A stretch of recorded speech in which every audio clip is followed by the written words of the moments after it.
जय हिंद, नमस्कार। मैं आसिफ खान, न्यूज इंडिया 9 में आप सभी का स्वागत है। इस वक्त हमारे साथ मौजूद है नजर शामसी जी, जो ईरान की जंग के ऊपर बारीकी से नजर रखेंगे और ये बताएंगे आपको आंखों देखा हाल और वर्ल्ड की जो अलग अलग न्यूज एजेंसी है उनसे इन्होंने जिस तरीके से तमाम चीजों को तराश के निकाला है वो सारी की सारी आज आपके सामने हम रूबरू रखेंगे। लेकिन उसके पहले आप ये वीडियो देखिए।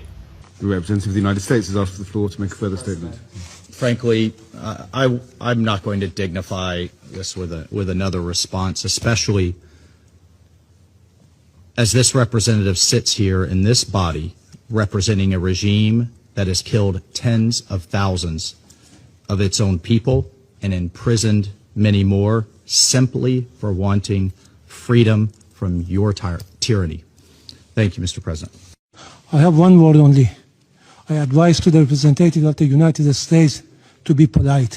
It will be better for yourself and the country you represented. Thank you. आपने देखा यूएन की बैठक में ईरानी अफसर का रवाब, उसका अंदाज। अगर हम अपनी इंडियन जबान में कहें तो गलत नहीं होगा कि उसने तो लिटरली हड़का दिया। जब किसी के जहन से, किसी इंसान के दिमाग से मौत का खौफ हट जाता है, फिर वो एक इंसान हो या एक मुल्क, ये समझ लीजिए उसके तेवर, उसका मिजाज सातवें आसमान पर होता है। क्योंकि जब किसी ने अपने आप को मरा हुआ मान ही लिया है तो उसे जिंदगी अजीज कहाँ होगी। आइए इसी चीज को हम लेकर के आगे बढ़ते हैं। किसी ने बहुत खूब कहा है कि किसी पर इतना जुल्म ना करो कि वो जालिम हो जाए, क्योंकि जुल्म से बड़ा, जुल्म करने वाले से बड़ा मुजरिम वो होता है जो जुल्म सहता है, जो जुल्म देखता है।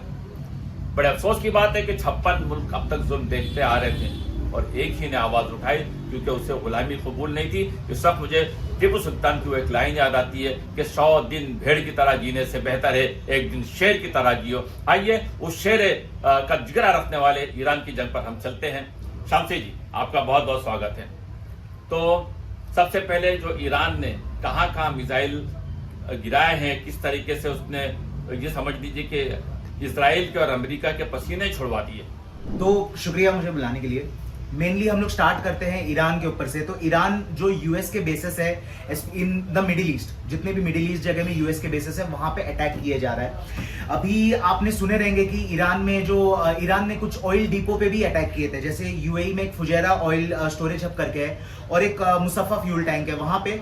और इवन सऊदी में भी आप लोगों ने बहुत सारी चीजें, बहुत सारी अफवाहें सुनी रहेंगी कि रास अल तनूरा करके एक जगह है जो ऑयल डिपो था।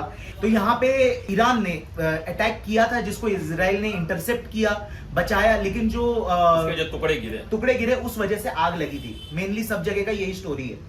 अब मेनली अगर आ जाए दूसरी चीजों पे जो चल रहा है, बेसिकली अगर यूएस को लेके चले, ईरान को, इजराइल को, सब चीज को लेके चले, तो यूएस के जो सेना है, जो यूएस के जो सोल्जर्स है, उनमें से अगर देखा जाए, जो बहुत सारे आपने वीडियो देख रहेंगे कि सोल्जर्स लोगों को खींच के निकाला जा रहा है ऑडिटोरियम से, मीटिंग्स में से। यानी अमेरिकन जो फौजें हैं उनके अंदर भी बगावत दिख रही है, क्योंकि वो भी लड़ना नहीं चाहते, दिल से वो लोग भी लड़ना नहीं चाहते। वो लोग भी पैलेस्टाइन और ईरान का ये कहना है, एकदम साफ सुथरी बात ये कि ये जंग ईरान और इजराइल की थी, अमेरिका और ईरान की जंग नहीं थी, और आप इजराइल की जंग में घुसकर हमारे शहरियों को, हमारी फौजों को मरवा रहे हैं। बिल्कुल सही बात है, बिल्कुल सही बात है। दूसरी चीजें अगर देखें तो अभी ईरान ने मेनली 2 सबसे बड़े अटैक किए हैं। जो पहला अटैक था, according to lieutenant colonel Ibrahim Zolfaghari, तो मेनली जो अबू धाबी में अल दाफरा यूएस बेस था, एयर बेस था, मेनली उस पे सबसे बड़ा अटैक किया गया जो पूरा तबाह कर दिया वो जगह को। और दूसरा बहरीन में जो यूएस नेवी बेस था। तो ये सब चीजों का जो ईरान की तरफ से जो जवाब है, ये वही है कि जो ईरान में जो गर्ल्स स्कूल में जो 165 स्टूडेंट्स शहीद हो गए, उस चीज का एक बदला था ये। ईरान के ऑफिसर ने बाकायदा आकर के और उसने ऑफिशियली वीडियो जारी किया और उसने ये कहा है कि ये उन बच्चों का बदला हमने लिया है, जिन मासूम बच्चों, स्कूल के बच्चों को, 162 बच्चों को जो आपने कत्ल किया, शहीद किया। अभी ट्रंप एकदम घबरा गए, वो घबरा नहीं गए। अगर हम ये कहें कि ट्रंप बौखला गए तो गलत नहीं होगा, क्योंकि जब इंसान बौखला जाता है तो वो कुछ भी बोलता है। अब वो जिस तरह से एक टपोरिट लैंग्वेज में आ चुका है और एक इतने बड़े दुनिया के सबसे पावरफुल प्रेसिडेंट के ऐसे अल्फाज बिल्कुल जेब नहीं देते। एकदम सही बात है। और अगर एक नई न्यूज में आ जाए तो ईरान ने एक मिसाइल डेवलप करके रखा था जिसका नाम था खुर्रमशार 4। खुरमशाह 4 which is one of the अगर बोले तो सबसे टेक्नोलॉजिकली एडवांस्ड मिसाइल है ईरान की तरफ से।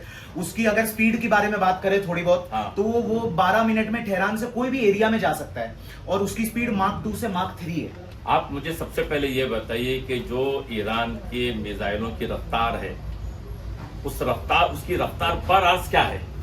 वो पर आवर आपकी चलती है मार्क 2 से मार्क 3 विच इज 2400 से लेकर 3700 किलोमीटर पर ये उसकी स्पीड है। ये उसकी स्पीड है, इतनी तेजी से जाती है। तो इसलिए जो इजराइल का जो आयरन डोम भी है ना, जो रेडार से एक भरा हुआ था, पहले तो रेडार तो अभी बचा नहीं कुछ, और जितने भी बाकी है वो सब रोकने के काबिल ही नहीं है। यानी जिस रेडार पर इजराइल को सबसे ज्यादा भरोसा था, यूएस को सबसे ज्यादा भरोसा था, अमेरिका ईरान ने सबसे पहले पूरा रेडार को तबाह किया है। और सबसे अहम बात आप लोगों को यह बताता चलूं कि इजराइल के और अमेरिका के खर्चों के मुताबिक ईरान के अखराजात बहुत कम है, और अगर ओवरऑल हम खर्च निकालें तो पर सेकेंड 6 करोड़ रुपया पर सेकंड का इसके अमेरिका की तरफ से खर्च हो रहा है। एकदम सही बात है। अभी आते हैं मेन चीज, जो ये खुर्रम 4 जो मिसाइल है, खुर्रम 4 करके, वो कहां अटैक किया गया। तो इस पे एक बहुत बड़ी एक स्टोरी समझ लीजिए कि एक C.मिका करके एक एयरबेस है जेरूसलम में, जो इजराइल कभी माना नहीं आज तक, वो हाँ भी नहीं बोला ना भी नहीं बोला है कि वहां पे उनके पास न्यूक्लियर टेक्नोलॉजी है, न्यूक्लियर बम पड़े हुए हैं, सबसे एडवांस्ड एयरबेस है वो। तो आज तक लेकिन इजराइल ने कभी ये नहीं किया, लेकिन ईरान को ये चीज इंटेलिजेंस मिल गया और ईरान ने सीधा वहां पे जो उनका सबसे महंगा रेडार था, जो आयरन डोम का एक मेन हिस्सा था, उसे ही तबाह कर दिया। तो अब जो यूएस की जो CIA है, जो उनकी जो एजेंसी है CIA, यूएस की एजेंसी और इजराइल की एजेंसियों का दिमाग अब तक काम नहीं कर पा रहा है कि ये अब तक ये वो मशकूक है, शक इस बिना पर है कि ये सारी मालूमातें जो ईरान के पास पहुंची है वाया रूस पहुंची है, और रूस पर सीधा शक की निकाह जा रही है उन सभी लोगों की। एग्जैक्टली यही चीज बोला जा रहा है कि जो ईरान का जो भी इंटेलिजेंस है, वो चीज रशिया और पुतिन की तरफ से आ रहा है। और अगर ये भी गलत नहीं हो सकता है कि पुतिन भी घुसना चाहते हैं ये वॉर में, क्योंकि पुतिन को इसमें सबसे ज्यादा भी बेनिफिट भी मिल सकता है। बेनिफिट के साथ साथ असल में जो ईरान और इजराइल जो है वो घुटने टेकता हुआ नजर आ रहा है। अमेरिका की बौखलाहट दिखा रही है कि इनकी सोच से ज्यादा ईरान पावरफुल लगा है, और अब इजराइल के जो मुसाद हैं वो अंदरूनी हमला कर रहे हैं सऊदी पर और दूसरे ममालिक पर। वो ये चाहते हैं कि किसी तरीके से दूसरी कंट्री भी जंग में शामिल हो ईरान के खिलाफ में, क्योंकि अब ईरान जो है वो अगर हम कहें कि घायल शहर हो चुका है, उसे कंट्रोल करना पूरी दुनिया के बस में नहीं है। बिल्कुल सही बात है। और अगर बोले तो अभी ईरान की तरफ से तो कुछ जवाब आया नहीं है कि वो रशिया से मिला है कि नहीं। IRCG के मुताबिक जो इस्लामिक रेवोल्यूशनरी गार्ड कॉर्प्स करके जो ईरान का इंटेलिजेंस ग्रुप है, उन्होंने भी कोई जवाब इस हिसाब से दिए नहीं है। लेकिन हाँ, ये चीज है कि रशिया का इन्वॉल्वमेंट इसमें तो लग रहा है। सौ की सीधी एक बात यह है कि अमेरिका बार बार धमकी दे जा रहा है कि आप बिना शर्तों के सरेंडर कर दो और आपको झुकना पड़ेगा वरना मैं तबाह कर दूंगा। लेकिन ईरान जो है वो टस से मस नहीं हो रहा है और वो अपनी बात पर मजीद है। अयतुल्लाह खamenei के मरने के बाद, शहीद होने के बाद, उसके जिस तरह से ज्वालामुखी उसके अंदर समा चुका है और वो पूरी तरह से नष्ट करने के पीछे पड़ा हुआ है और किसी तरह का समझौता करने को तैयार नहीं। वो ये कह रहा है डंके की चोट पर कि मैं लड़ूंगा, और हम लड़ने के लिए ही है, बल्कि हम मरने को पसंद करते हैं जिस तरह तुम जिंदगी पसंद करते हो। हमारे जो देश के अनभक्त हैं, जो ईरान के सदर चीफ के इंतकाल के बाद, शहीद होने के बाद खुशियां मना रहे थे, उनको लग रहा था कि पूरी दुनिया फतेह कर ली गई है। उनकी सबकी आज हालत ऐसी है जैसे उन पर सांप सूंघ गया हो, सन्नाटा फंसा है, एकदम खामोशी छाई हुई है। अभी हम और आगे बढ़ते हैं और आपको ये चीजें बताते चल रहे हैं कि पूरी दुनिया इससे सुलह करना चाहती है ये, क्योंकि अगर ये जंग और चलती है, ईरान ने जो सबसे ज्यादा जहां से तेल की सप्लाई होती है, समंदरी इलाका है, जो ट्रैफिक है, उसे उसने बंद कर रखा है, जिससे पूरी दुनिया में तेल की किल्लत आने वाली है और तेल के दाम आसमान पर छुएंगे और उसका असर, उसकी महंगाई का असर पूरी दुनिया में होगा और हमारे देश में होगा, क्योंकि हमारे देश में सिर्फ 25 दिन का स्टॉक बचा था जिसमें 3 दिन जा चुके हैं। यानी अगर हम ये कहें तो गलत नहीं हो कि हमारे मुल्क में सिर्फ और सिर्फ 20 दिन के तेल का स्टॉक बचा हुआ है। तो अब ये महंगाई अगर बढ़ेगी तो फिर जाहिर है दोबारा उतरेगी नहीं, चाहे ईरान में भी समझौता हो जाए, चाहे सारी दुनिया शांत हो जाए, लेकिन महंगाई जो चढ़ गई वो चढ़ गई। एक सोचने की बात यह है कि 56 ममालिक एकदम खामोश है। ईरान मिसाइल पर मिसाइल दागे जा रहा है, हर कंट्री में मिसाइल दाग रहे हैं, जहां पर अमेरिकी बेस है वहां पर अटैक किए जा रहे हैं, लेकिन सबके सब खामोश हैं। ये खामोशी किसी न किसी तरह से जाहिर करती है कि 56 कंट्री ईरान के साथ है, क्योंकि अब तक उन्होंने ये कहा कि ये ईरान ने जंग शुरू नहीं की, जंग इजराइल और अमेरिका ने शुरू की है, और ये किसी के पर्सनल नहीं है।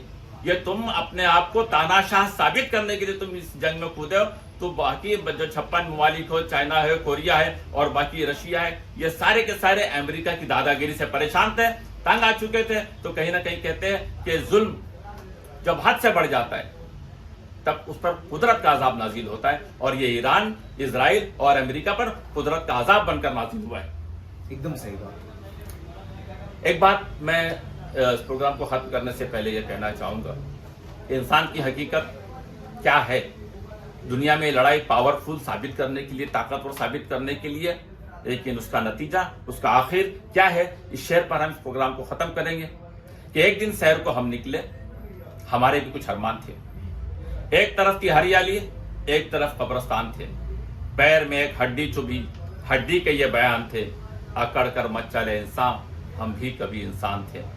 तो दोस्तों, ये बात याद रखिए, सिर्फ आप पर लागू नहीं होती है, सब पर लागू होती है। कहते हैं किसी पर इतना जुल्म ना करो कि वो जालिम हो जाए, और ये बात सिर्फ ईरान और इजराइल पर मुनहसिर नहीं, पूरी दुनिया पर और स्पेशली हमारे भारत पर है। किसी एक कौम को टारगेट मत करो, किसी एक कौम को इतना परेशान मत करो, इतना जुल्म ना करो कि वो जालिम हो जाए। प्रोग्राम अपना यही समाप्त करते हैं। तो आपका बहुत बहुत शुक्रिया, आपने समय दिया। कैमरामैन कलीम बे के साथ आसिफ खान को इजाजत दीजिए। जय हिंद।